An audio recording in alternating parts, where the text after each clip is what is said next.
Welcome to Tree Dog Tuesday, only on the Fueled by Joy Working Dog Podcast.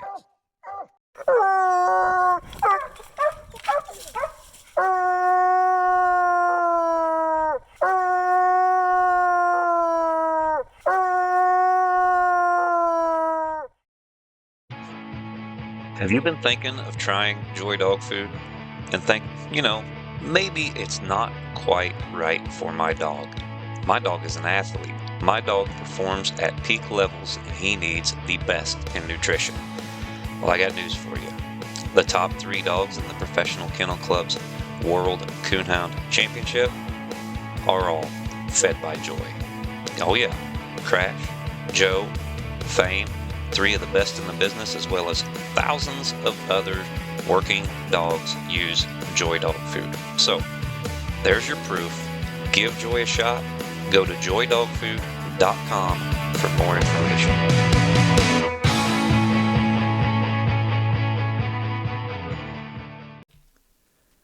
All right, ladies and gentlemen, welcome to another Tree Dog Tuesday. I'm here with my special guest, Mr. Derek Calk. And Derek, I hear that you guys have the roughest hunting in the country, and if I turned my dogs loose in there, I'd be lucky to even tree a coon. Is that true? Well, at times it is. Yes. On like a 1 hour hunt, you better hope you get one tree pretty quick because you may not get that second one. Oh yeah, no, I've hunted down in some of them areas, and I realize it is rough, and they're not the coon numbers, that we have up here. But you're from down around Jena? Gina, yes sir. Or Jena, Louisiana? That's how you pronounce it. That's right. But we got into a conversation on, I think it was on the Redbone deal on the Facebook page, right? Yeah, that's right. Yeah, we got a conversation about how important strike is and all that stuff, and I thought you're always a pretty good guy to talk to. I see you at some hunts. You're always posting some pretty good stuff on social media that actually makes sense to me, even though you hunt a Redbone. That's right. And I thought maybe we could get down and talk about this, but let's start off with the Redbones. When you got into hunting them, and why you're still, out there doing a pretty good job with them. Okay. Well, I grew up, I'd say, coon hunting since 1994. Cut my teeth on tree and walkers. I always had a pretty good tree and walker. I had a little female that went back to Sackett Jr. Mm-hmm. She was directly out of a dog named Champagolly Creek Deacon. He come out of Arkansas. Yeah. And I competition hunted with her a little bit in UKC. Never hit any PKC hunts. And man, she got run over by the time we had my first daughter. And I said, you know what, I'm gonna get out of coon hunting and raise a kid. And I just stayed at it for a long time. And I had a buddy of mine hunting black and tans, and he kept on hitting me up about going on these hunts. Come on, man, go with me. And I kept putting him off, and finally I gave in. And I went to one. He said, well, guess what? I got a dog I want you to handle. And it was a blue tick. Mm-hmm. And so I hunted this blue tick in his cast. He wasn't really a competition dog, but what really struck my interest or kind of, once you're a coon hunter, you're always a coon hunter. So right. Kind of got me back in it. I drew a dog named Bookham Dano, Redbone that won a lot in his time. You bet. And this dog got deep and lonely.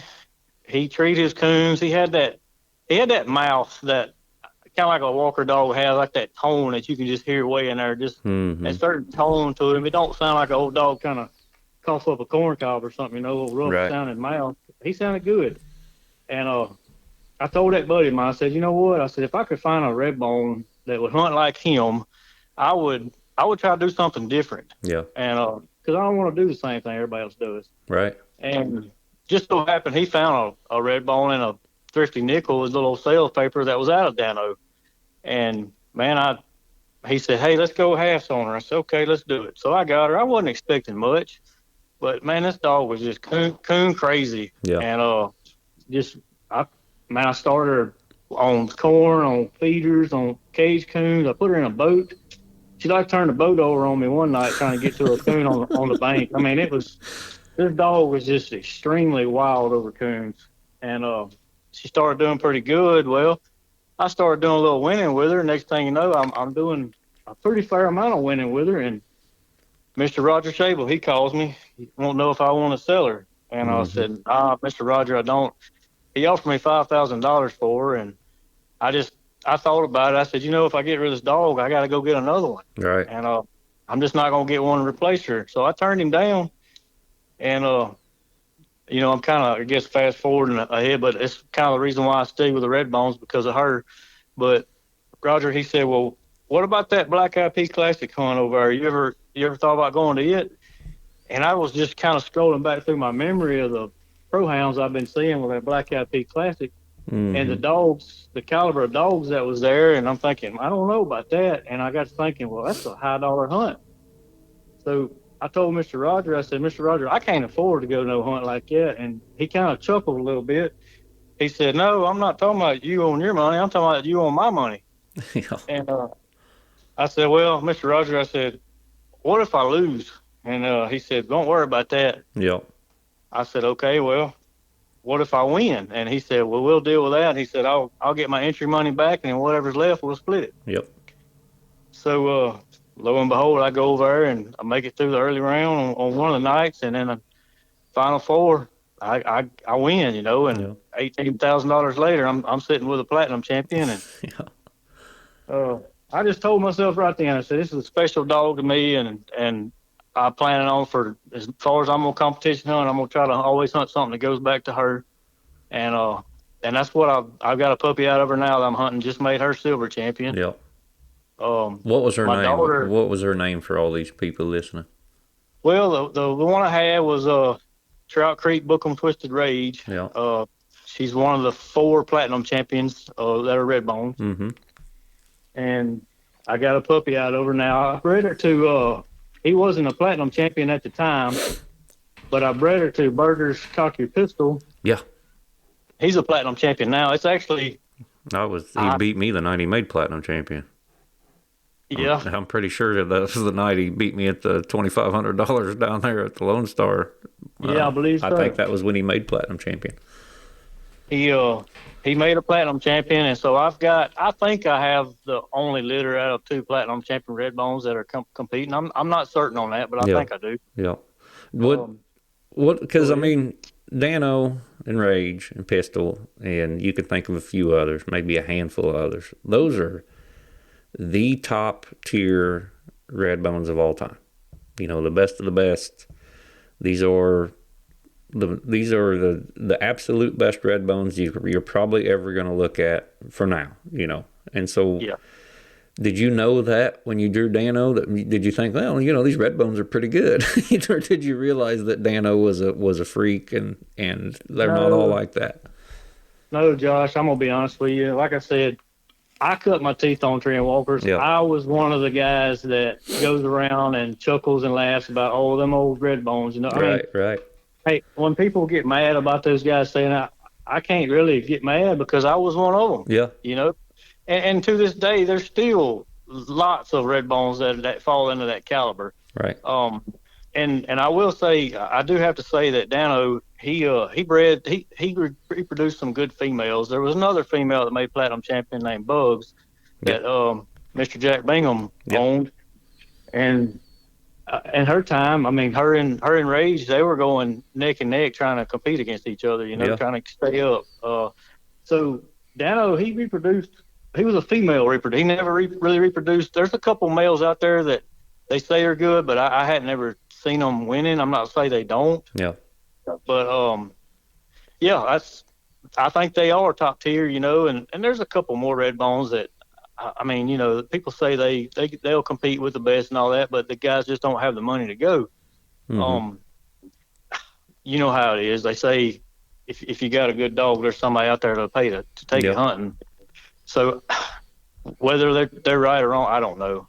You know what I mean? I've seen a few instances where, I don't know, but I can't think of any. But surely there is an instance where a dog is able to win at a top level, and maybe the guy won't sell it or something like that. But usually, just like in your instance, a Roger Shable calls, or an Ike Rainey calls, or somebody calls, Strickland, whoever.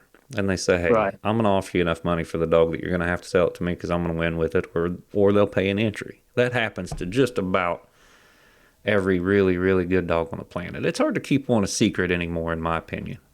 It is. I mean, them things, they just got to go to a couple $35 hunts or go hunt with a guy that knows something, and word gets around pretty quick. Oh yeah, and people are looking when you don't think they are. Exactly. You know. Exactly. We all, and you do it too, I'm sure. We all have that Rolodex in our head of good dogs that we draw, and the minute, one really looks good and does what it's supposed to, and I think it could win, I don't forget that dog.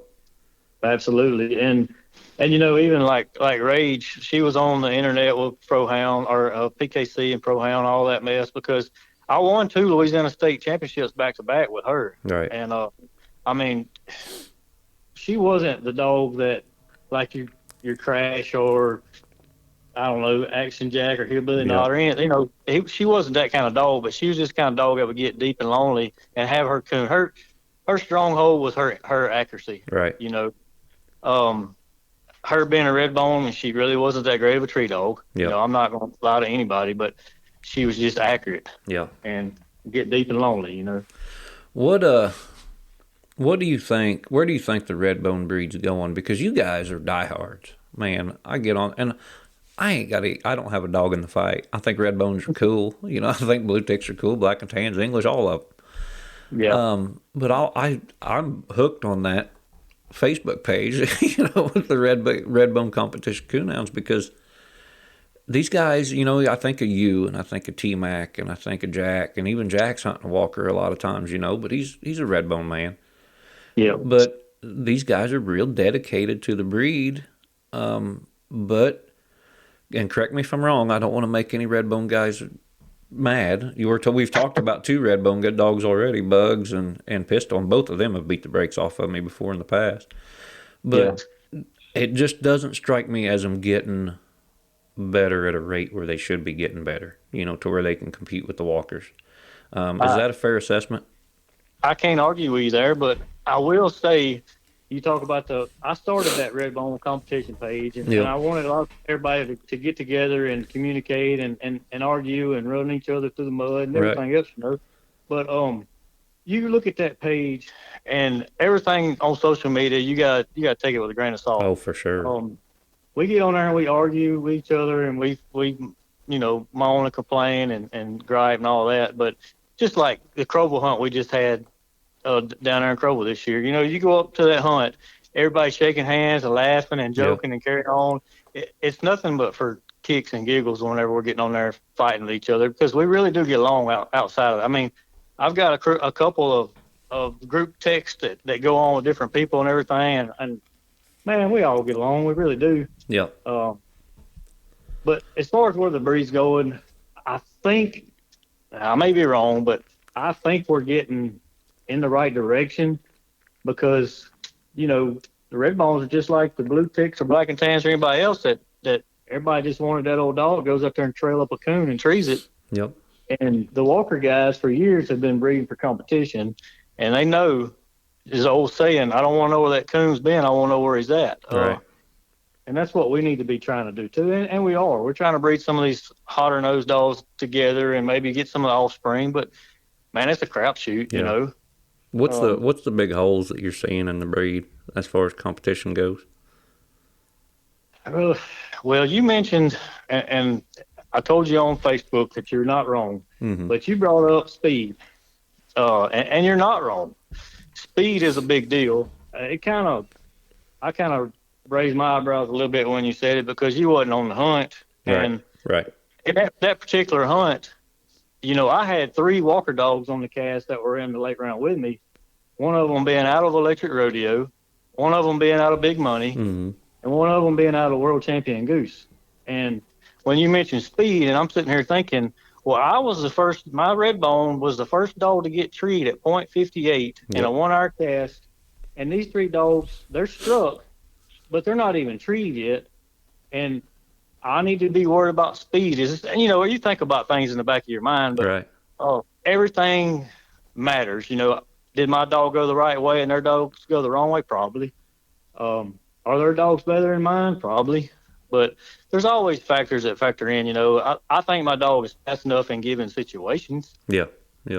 on that recut, I mean, I got struck for 25, and she wheeled around and was going opposite direction, and these dogs were probably a mile the other way, and they get treed in with just 6 minutes or left in the cast, and we're walking through Palmettos, and I'm thinking, my only prayer here really is to their dogs to leave or their dogs to be slick or something like that. I should have got treed again. You're right. I should have. Yeah. But there's always other factors in, But yeah, what we lack on is, I think, speed. And I'm really probably more than anybody, I'm bigger on mouth than most people are. I think we need some dogs with bigger mouth. Yeah. Well, if you're breeding for a big hunting dog with speed that's quick like that, it's not hard to out hunt a common mouth, especially in thin coons where you guys are turning them dogs loose a lot. Right. That's right. That's just as big a factor. I mean, if you're gonna have one, you got to have the other. A soft mouth dog that I can hear a half mile that ends up a mile away don't do me any good. That's right. But let's go back to that cast and that discussion, because, and I messaged you, which most of the folks that were commenting on that and getting on to me or you or whatever didn't realize that me and you were talking the whole time either, I don't think. Right. But my point was with that, because we use strike points, and I don't think you were doing that in this case. I do not think that you were using strike points as a crutch. I realize that a couple of coons where you guys turn loose is probably pretty good, and a dog that can do it is probably going to win just about every hour cast, or one coon with a good strike is going to be an advantage. No doubt about it. No doubt about it.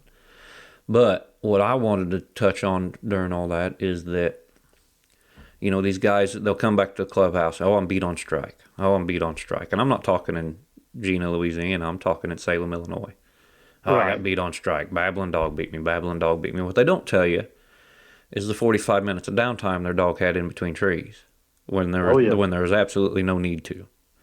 And you look at dogs like Crash, and you look at dogs like Clyde or Lefty, or some of the dogs that aren't real top tier strike dogs, they don't babble. They're just quick. So I'm thinking if we can just not use the strike points as a crutch, which I don't believe you were in that instance, because I do think they make a difference. Trust me, I would rather have 100 strike dog that's fast than any. I mean, everybody would, but I think the strike points are getting a little bit too much play. That's kind of what I was saying there. Do you agree with that a little bit, Derek? Yeah, you're right. And that post that I made on that group, I was just kind of outlaying. I was in an early round and a late round. I won the early round. Mm-hmm. I get struck first. I get treed last, but I am over there by myself. Yep. And there's three other dogs on that cast that are making some trees. One of them treed a coon, and they made some bad trees. But I'm down there, and the south wind is blowing right towards my dog, and I barely got the judge to get me treed in. I mean, She was over there 750 or so treed, and mm-hmm. I had to pull him to the side and say, "Can you hear me?" I had to just kind of get a little bit aggressive, and he finally heard her, so I got her treed in. Yeah. But on that particular cast, I would say the hunter strike helped me out a lot winning. Right. And on the late round, not having a hunter strike really hurt me, because had the tables been turned, I'm sitting in there by myself, hunter strike, 125 tree, and then we got 6 minutes left, and we walk out of here to me. It doesn't matter if he's got a coon or not. The time's going to run out. Yeah, those guys probably ain't even treeing their dog if you're treed for 100. That's right. They probably not. Yeah. That's so right. No, they got to walk a mile, Yeah. No, I get it. I realize that strike points are a play, but also I think we need to make faster dogs. Absolutely. I think that's the main thing, because our game, you're trying to beat the clock more than you are anything. I don't care if it's a stationary or if it's the minute rule, or if you're trying to walk your minute and you're down, you want that minute to go as fast as possible, even though you can't. But I mean, it's always, that clock is always in our heads, and the dogs that can do more in that time are going to win every time. Absolutely. So what do you got? You said you're getting ready to go to a hunt tonight. Tell me about this little female that you're hunting, because I've heard good things. Well, like I said, she's out of Pistol and Rage. She's a Redbone. I had always heard that that Redbones really come more into their prime about 5 or 6 years old, and that's probably something we need to try to breed for too. Is trying to get them in their prime a little bit earlier. Right. Some of them are, but I think my little dog's kind of just now coming around where she wants to really compete, because and nobody really wants to tell secrets on their own dog, but take her by herself any night of the week. You can hunt from dark to daylight. You can tree as many coons as you want, But in a cast, she would get kind of rattle-headed whenever other dogs would get kind of wadded up around her. And I don't know if that's the competition side. She's really wound up. I don't know if that's the competing. Sometimes she'd make some bad trees because of all those dogs getting rattled up around her. Now, more times than not, when I cut with 3 other dogs, she's more likely going to try to peel around her own direction. Or if a dog gets treed in front of her, she'll circle them to try to make sure they didn't miss a coon, but she'll go on. Yeah. And I don't want to speak too soon, but I think I'm going to start doing a little bit better with her now than I have. She just made silver champion last weekend. I'm going to a hunt in Bastrop, Louisiana tonight, and maybe that's only a $35, but hey, I like to compete, Yeah. How many cast wins roughly? Because you're not getting that silver champion, in one pro classic with her. I assume she's got several cast wins. I'm going to just throw a number out there in the 20s. I mean, that's not super big, but that's just what it is. She's got some pro classic wins. I will say she's got some money that I didn't own on her. My daughter actually won second place in the youth PKC Louisiana State Championship in 22. Yep. My nephew, Parker Durham, he won 6th place in the Mississippi State Youth Championship over there. So I've had some help. Yeah, that's good. Yeah, that's the kind of dog she is. I always tell people a kid can call her because she's pretty much chop on the ground, a little high squilly pitch chop on the ground. She'll go in there and when she's got that coon, she gets a good loud locate, and then she just rolls into a chop. I mean, yeah, there's people that tree her on the cast just joking, tree her, I mean, that's just the way she is. Yeah. Did she start pretty easy? Was she a quick starting dog, or did it take some time to get her really going? No, not at all. And I've been lucky consistently. Her mama and her both at about 8 months old, they treated their first coon in the wild on their own. And see, that's something there, because that's always been a big knock on some of the breeds other than walkers, including Redbones, is that they're just such slower starting dogs. The blue ticks are notorious for it, especially. They're 2.5 doing what a well-bred walker pup is oftentimes doing at 10, 11 months old. That's right. I mean, them guys are going to get mad when I say that, but I hate to break it to you, fellas. It's the truth. it is, and Josh, I'm the guy to talk to if you want to hear the truth, because that's what I'm going to tell you. You ask for the Redbones lack, I'll tell you, or whatever. It don't matter. I mean, it is what it is to me. Yeah, and it's not like those dogs don't finish out to be really good dogs.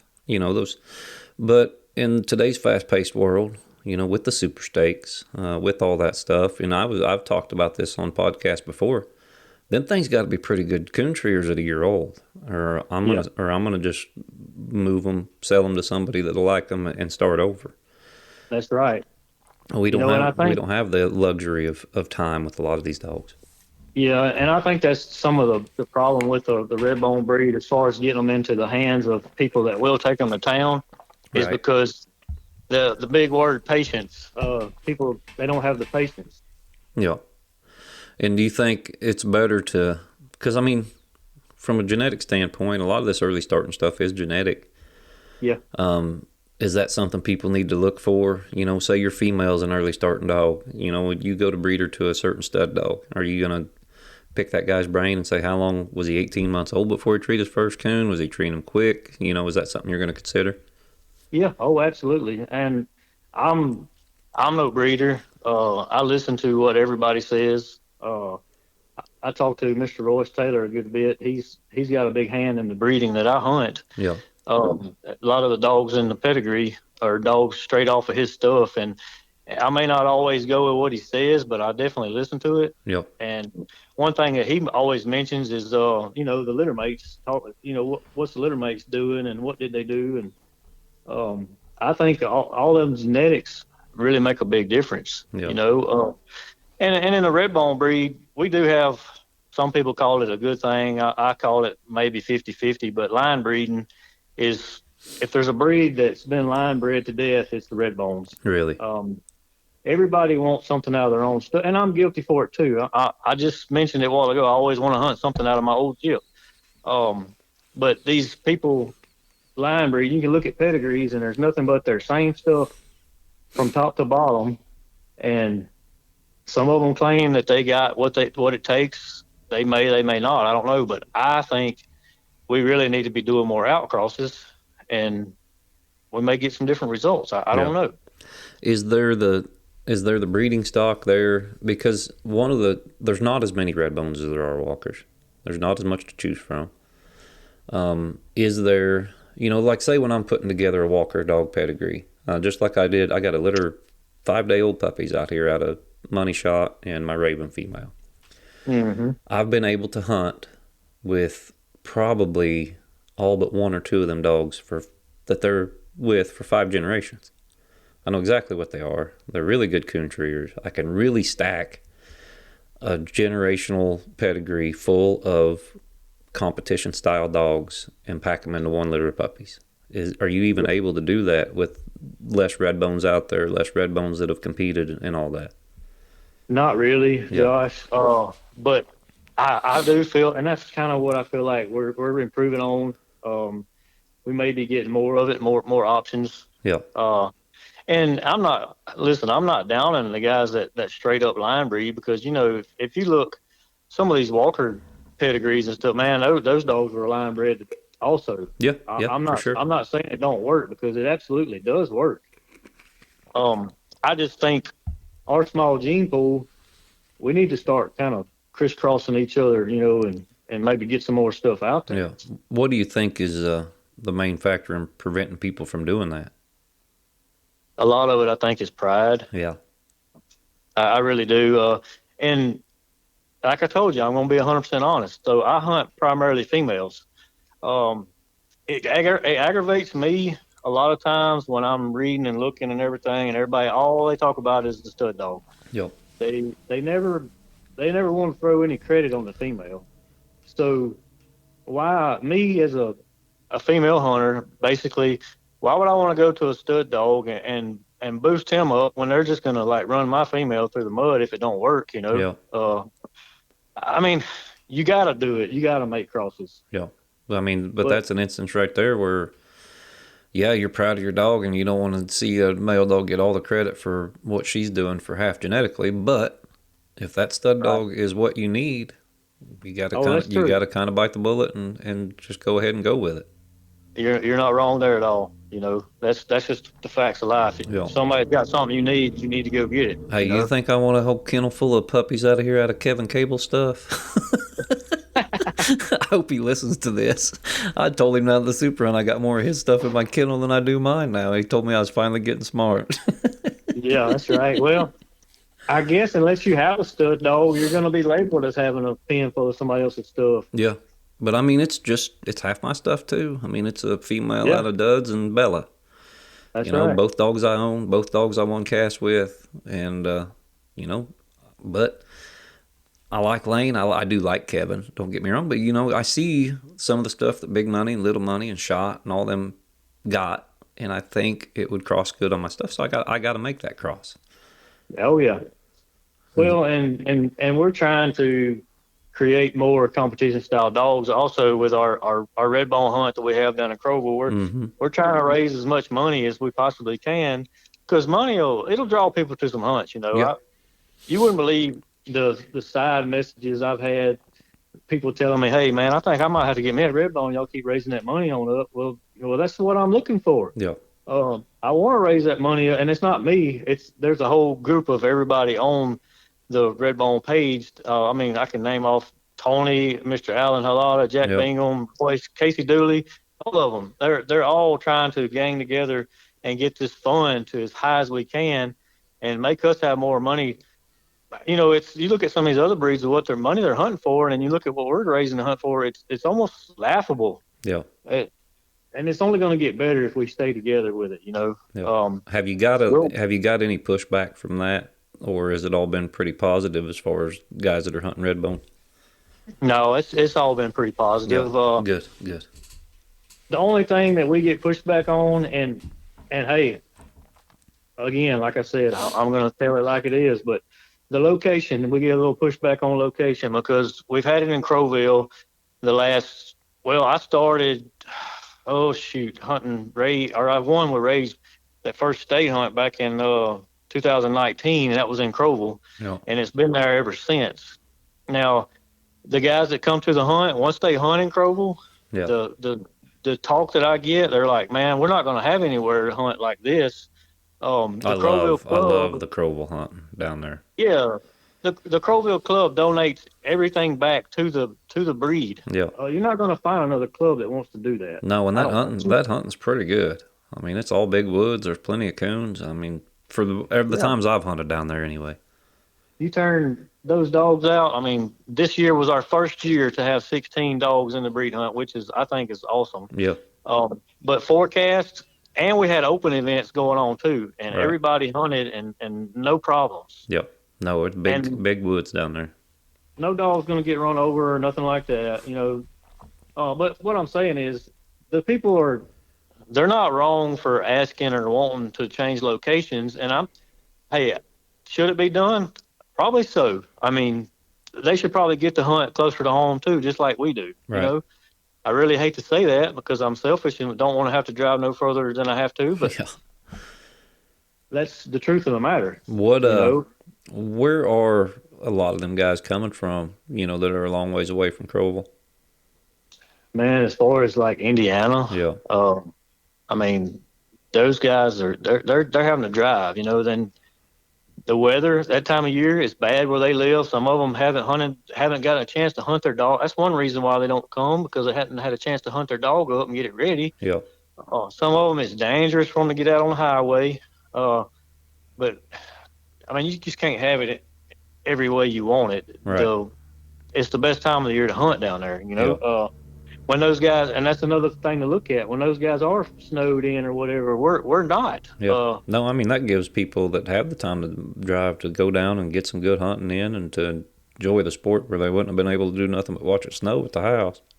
That's right. And like I told you before, I work 14 and 14, and I've put on that page several times, hey, if anybody wants to come down early, come hunt with me. I got state wildlife management areas. I mean, the Big Lake is like 20,000 if I'm not mistaken. I got one right here at my house that's 59,000 acres. Mm-hmm. I'll go as far as getting a federal permit, and we can hunt on Tensall, which borders Big Lake, which is like 100,000 acres. We've got the land. Yeah. That's not a problem. We have the land to hunt. Now, do they want to come down here and hunt and a chance to get wet? I don't know. Yeah. But I do offer it up for any of those guys that want to come down and hunt early. If I'm home on my 14-day hitch home, I'm ready to hunt. And there's been a couple guys taking me up on it. You know, the last 2 years, there's been 3 or 4 come down, and we have us a pleasure hunt before the actual breed hunt, and it usually goes pretty well. Who were your winners in your breed hunt last year? Oh, you throwing me out there now. I can't remember. The actual breed winner was TJ Bolin with his dog's name's Kenny, if I'm not mistaken.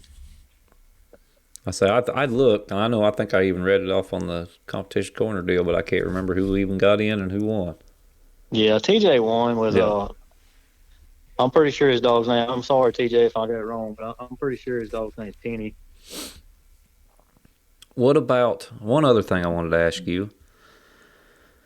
All these breeds, blue tick Walker or blue tick English, black and tan, even plots, Redbones, whatever. There's been a lot of crossbreeding going on here lately, especially since UKC opened up their X-bred program. PKC has always had crossbred dogs. You know, matter of fact, this litter I got out here is technically a little crossbred. They're out of a trader female, or a trader grandpup to trader. But how do Redbone purists like yourself feel about, you know, Kai Roberts is winning with a dog that's half Redbone, and there's others. How do you guys feel about the crossbreeding and where it's going, and how do you think it'll affect the breed in the future? Well, you're going to put my head on a chopping block with that question. Or open up a can, or I'll probably get beat up. But Better you than me. so, I'm for crossbreeding. Yeah. I really like it. And hey, listen, at an early age, I had a buddy of mine's black and tan got bred by a tree and walker. It was on a cast. I don't know what all, he shouldn't have been hunting it, but it got Right. bred, and we got a little crossbreed. And I actually we named her Mercy. I had a crossbreed recently. Had Mercy, but so she was black and tan and tree and walker, and the little dog was, I mean, she was like a rocket on track. She was a Yeah. little fireball, but she was going to be something, but she got stole. Yeah. That started me out kind of thinking in the back of my mind, there could be something to crossbreeds. Yeah. But I ain't no kind of genetic guy. I understand there's guys out there talk about the hybrid vigor and all that other stuff, but man, I really think we could probably help ourselves out by doing some crossbreeding. Yeah. I mean, I think in certain situations, if you're looking 6 generations down the road, 7 generations of dogs down the road, and you get a really good half Redbone, half Walker female that, you're just stacking more good dogs in the pedigree of what's eventually going to be a Redbone again, That's 5, right. 6 generations away. Well, and they tell me, that was one of the things I got laughed at one time was, well, it's going to be bred out in 3 breedings. And well, I think that's about what it takes to get back to a registered, But Yeah. I don't think you breed it out in 3 breedings. So I'm going to say something here, and it may be totally wrong, but there's a lot of tree and walkers you look at, and they're ticked up. Oh, yeah. I don't know where they got those ticks from, if they got them from blue tick or bird dog or what, and how many times have those dogs been bred back pure? Yeah.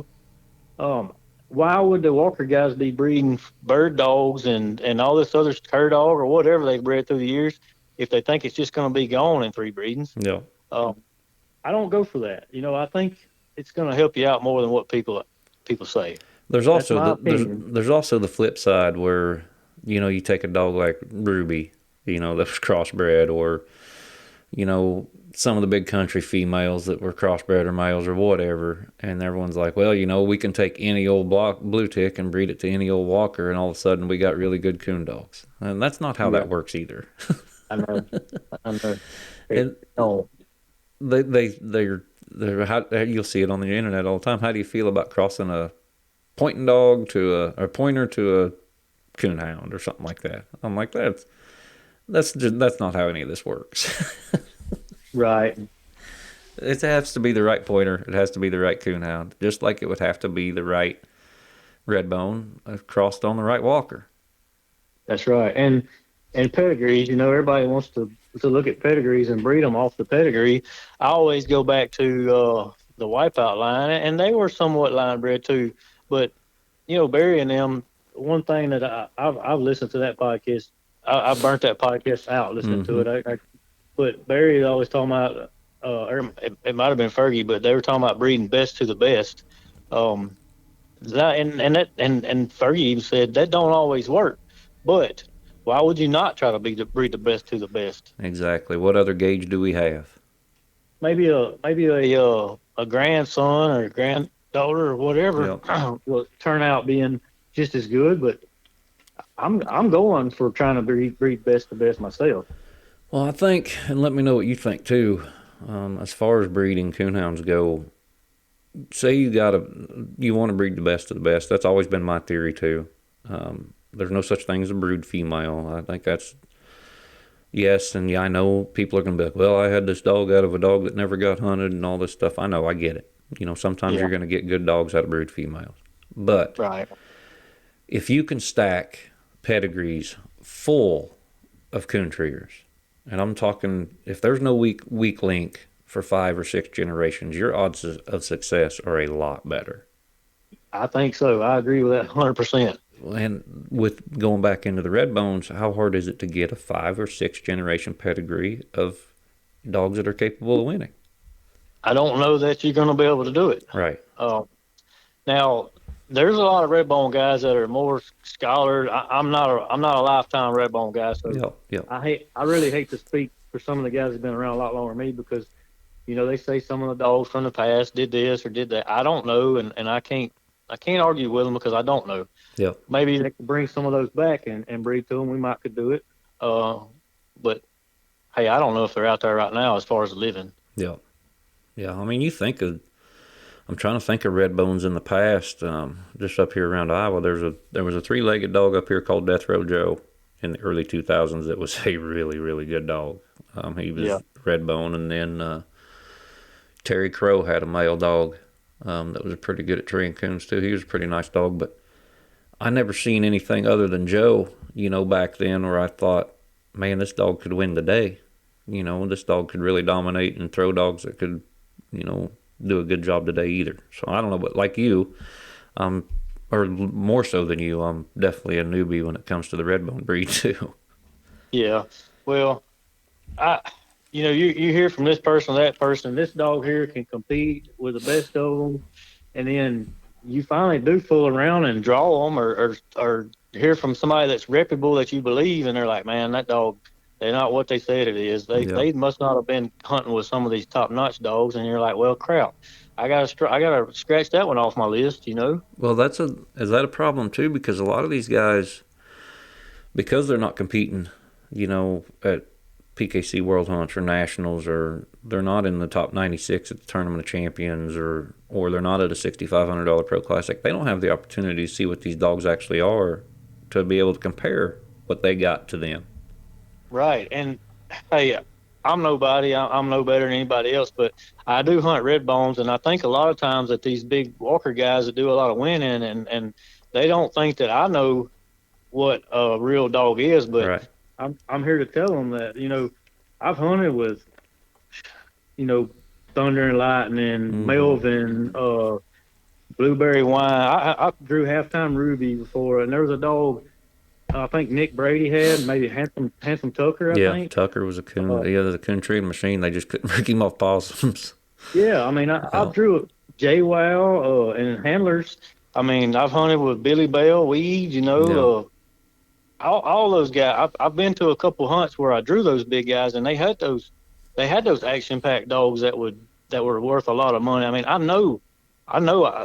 People say, well, you got a pretty good dog, and I'm like, you just don't know. I mean, yeah, she might be first place currently in the breed race right now, but that doesn't mean anything. Like, when you really go to town and you really start looking at what's winning, like, man, those dogs are really good dogs. Yeah. Like, she couldn't hold a candle to Crash or any of, you know what I mean? Yeah, no, I know exactly what you mean. I get grief for, I can't believe you sold that pup.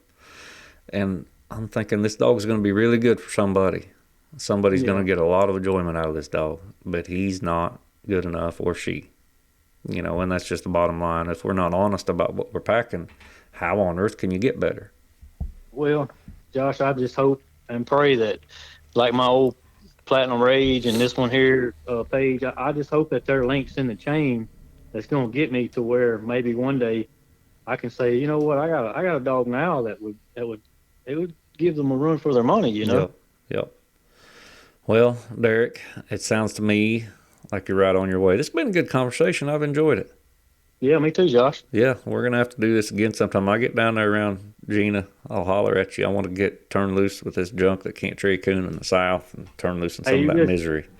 You just holler. I got plenty of public land we can go on. All right, I like it. Thanks for joining me, Derek. We're going to do it again sometime. Yes, sir. Thank you. All right, ladies and gentlemen, that is Derek Calk. Mr. Redbone is what I'm going to call him. And this is Tree Dog Tuesday. Thanks for listening.